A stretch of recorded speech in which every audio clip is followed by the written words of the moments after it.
This channel does not promote any violent, harmful, or illegal activities. All content provided by this channel is meant for an educational purpose only. টিভি9 বাংলায় lima রয়েছে আপনাদের সঙ্গে। আর এই মুহূর্তে একটি বড় খবরে নজর রাখতে হচ্ছে। পুলিশের জালে পাসপোর্ট জালিয়াতির অন্যতম মাথা উত্তর 24 পরগনার গাইঘাটা থেকে পুলিশের জালে মনোজ গুপ্তা। মোটা টাকার বিনিময় জাল নথি দিয়ে পাসপোর্ট তৈরি করত এই মনোজ গুপ্তা। আমি সরাসরি কথা বলতে চাই, আমাদের রিপোর্টার রঞ্জিত এই মুহূর্তে আমাদের সঙ্গে রয়েছে। রঞ্জিত, এই মনোজ গুপ্তা ঠিক কিভাবে পাসপোর্ট তৈরি করত, এই সমস্ত জাল নথি কোথা থেকে পেত, ডিটেলে জানো।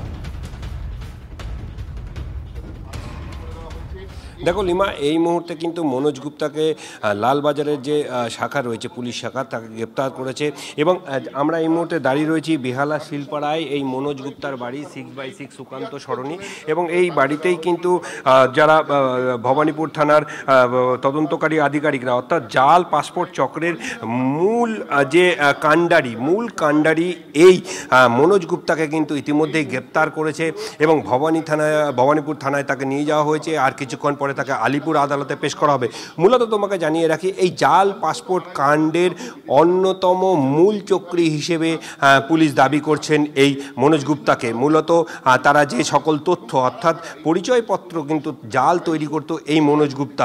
এবং এই মুহূর্তে কিন্তু পুলিশের জালে জাল পাসপোর্ট চক্রের 7 জনকে গ্রেপ্তার করা হয়েছে। প্রত্যেক অভিযুক্তই কিন্তু কেন্দ্রবিন্দু ছিল এই মনোজ গুপ্তা। এবং মনোজ গুপ্তাকে কিন্তু দুবার কিন্তু তল্লাশি অভিযানে কোনো মতেই পুলিশের কাছ থেকে পালাতে সম্ভব হয়েছিল এবং অন্তঃপর গতকাল রাতে কিন্তু মনোজ গুপ্তাকে গ্রেপ্তার করা হয়েছে এই মুহূর্তে। এবং তার বিরুদ্ধে একাধিক ধারায় মামলা রুজু করা হয়েছে। বিএনএস অর্থাৎ ভারতীয় ন্যায় সংহিতা একাধিক ধারায় মামলা রুজু করেছে। আর কিছুক্ষণের মধ্যেই তাকে আলিপুর আদালতে পেশ করা হবে এবং নিজেদের হেফাজতে নেওয়া হবে। যেটি পুলিশ সূত্র মারফত আমরা জানতে পারি যে এই বাড়িতেই এসেছিল পুলিশের তদন্তকারী আধিকারিকরা।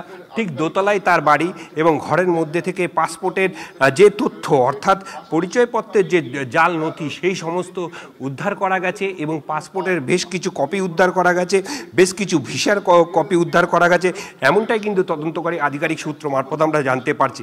এই আর কিছুক্ষণের মধ্যেই কিন্তু লিমা এই মূল অর্থাৎ এই যে মূল অভিযুক্ত যেটা দাবি করছেন পুলিশ যে এই মূল মনোজ গুপ্তাকে কিন্তু আর কিছুক্ষণের মধ্যেই আলিপুর আদালতে পেশ করা হবে এবং তাকে নিজেদের হেফাজতে নেবার আবেদন জানানো হবে। অর্থাৎ এই জাল চক্রের অর্থাৎ পাসপোর্ট কাণ্ডের জাল চক্র যে জাল সেটা আর কত গভীরে বিস্তৃত সেই সমস্ত তথ্যর সূত্র পেতেই কিন্তু তাকে নিজেদের হেফাজতে নিয়ে বারংবার জিজ্ঞাসা করবে তদন্তকারী আধিকারিকেরা। বেশ, ধন্যবাদ তোমায় রঞ্জিত। এই মুহূর্তে প্রাক্তন পুলিশ কর্তা অরিন্দম আচার্যের সঙ্গে আমরা যোগাযোগ করেছি। অরিন্দম বাবু, আপনাকে টিভি9 বাংলায় স্বাগত জানাবো। এই মুহূর্তে একটি চাঞ্চল্যকর খবরে আমরা নজর রেখেছি। উত্তর 24 পরগনার গাইঘাটা থেকে পুলিশের জালে মনোজ গুপ্তা, যে মনোজ গুপ্তা একদম ভুয়ো নথি, জাল নথি দিয়ে পাসপোর্ট তৈরি করত।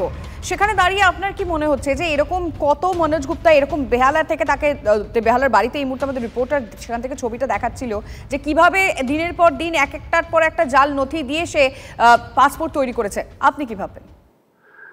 দেখুন, এটা একটা মিলেমিশে একটা ক্রাইম দীর্ঘদিন ধরে করছে। তার কারণটাই হচ্ছে গিয়ে যে আমাদের যারা নাকি কনসার্নড অথরিটি তারা সজাগ ছিল না। আপনাদের মতো কিছু টিভি চ্যানেল দীর্ঘদিন ধরে এটা নিয়ে সচেতন করার জন্য বলা হয়েছিল। এইগুলো যদি আজকে অ্যাডমিনিস্ট্রেটিভ পয়েন্ট অফ ভিউ থেকে যদি আজকে শার্প লুকআউট মেনটেন করতো, তাহলে এই কিন্তু কলঙ্কজনক অধ্যায় আমাদের শুনতে হতো না এবং একটা ভয়ঙ্কর রূপ। এটা আপনি শুধু এই সমস্ত জায়গা দেখছেন কেন, চতুর্দিকে ক্যান্সার রোগীর মতো ছড়িয়ে গেছে। কারণ আমি মনে করে থাকি যে এই যে জাল পাসপোর্ট করার ব্যাপারটার পিছনে এই যারা নাকি মেইন যারা এই ঘটনাটা করছে, অর্গানাইজ করছে, তারা কিছু ইয়ং ছেলেকে কাজে লাগাচ্ছে যাদের কোনো চাকরি বাকরি নেই। আপনি দেখবেন ইন এক্সচেঞ্জ অফ মানি তাদেরকে লুক্রেটিভ অফার দেওয়া হচ্ছে। প্রশ্ন হচ্ছে কি যে এই যে পাসপোর্ট গুলো জাল করছেটা কি করে? কারণটা হচ্ছে একটা ডিজিটাল একটা মোবাইল একটা কম্পিউটার কিনে নিলেই হয়ে যাচ্ছে। কিন্তু প্রশ্ন হচ্ছে এটা ধরছে কি করে, এলাকায় বসছে কি করে, যে ঘরটা ভাড়া নিচ্ছে সেই ঘরটা ভাড়া কিভাবে নিচ্ছে, যারা আজকে সরকারকে পুলিশকে জানাচ্ছে না তাদের ফলটা কোথায়? এটা তো ধরবে পুলিশ, এটা তো ধরবে লোকাল লোক, তারা পুলিশকে ইন্টিমেশন দেবে। কিন্তু সব মিলেমিশে অর্থ উপার্জনের করতে গিয়ে আমাদের দেশকে একবারে সর্বনাশের পথে এগিয়ে দিচ্ছে। ধন্যবাদ আপনাকে। পাসপোর্টের ক্ষেত্রে পুলিশের ভেরিফিকেশনে আনা হচ্ছে বদল। প্রতিটি থানায় পাঠানো হচ্ছে নির্দেশিকা, যেখানে বলা হয়েছে পাসপোর্ট দেওয়ার আগে সব থানার ওসিকে নোডাল অফিসারের সঙ্গে কথা বলতেই হবে। ভেরিফিকেশনের সময় ভিন রাজ্য থেকে পুঙ্খানুপুঙ্খভাবে অপরাধের তথ্য এবং জন্ম তারিখের সঠিক তথ্য সংগ্রহ করতে হবে। ঠিকানা যাচাই করতে হবে সতর্ক হয়ে। ভেরিফিকেশনের সময় পুলিশ কি ভূমিকা পালন করছে তা খাতায় কলমে নথিবদ্ধ করার কথা বলা হয়েছে, যাতে পুলিশকে আদালতে প্রশ্নের মুখে পড়তে না হয়। পাসপোর্ট আবেদনকারীর ঠিকানা যাচাই করতে বলা হয়েছে এসিপি ডিসিপিদের। যাচাই করার তথ্য জাতীয় স্তরের পোর্টালে অন্তর্ভুক্ত করতে হবে বলা হয়েছে নির্দেশিকায়। পাসপোর্ট জালিয়াতি মামলায় বৃহস্পতিবারই আদালতে ভর্ৎসনার মুখে পড়তে হয় পুলিশকে। ভেরিফিকেশন নিয়ে প্রশ্ন তোলেন বিচারক। আমরা ডিটেলসে দেখেছি কোথায় কি কি ল্যাবস আছে অ্যান্ড ওই ল্যাবস কীভাবে প্লাগ করা যাবে সেটা আমরা পাসপোর্ট অফিসার, যারা লোকাল পাসপোর্ট অফিসার আরপিও যিনি আছেন ওনার সঙ্গে আমরা বসে মিটিং করেছি।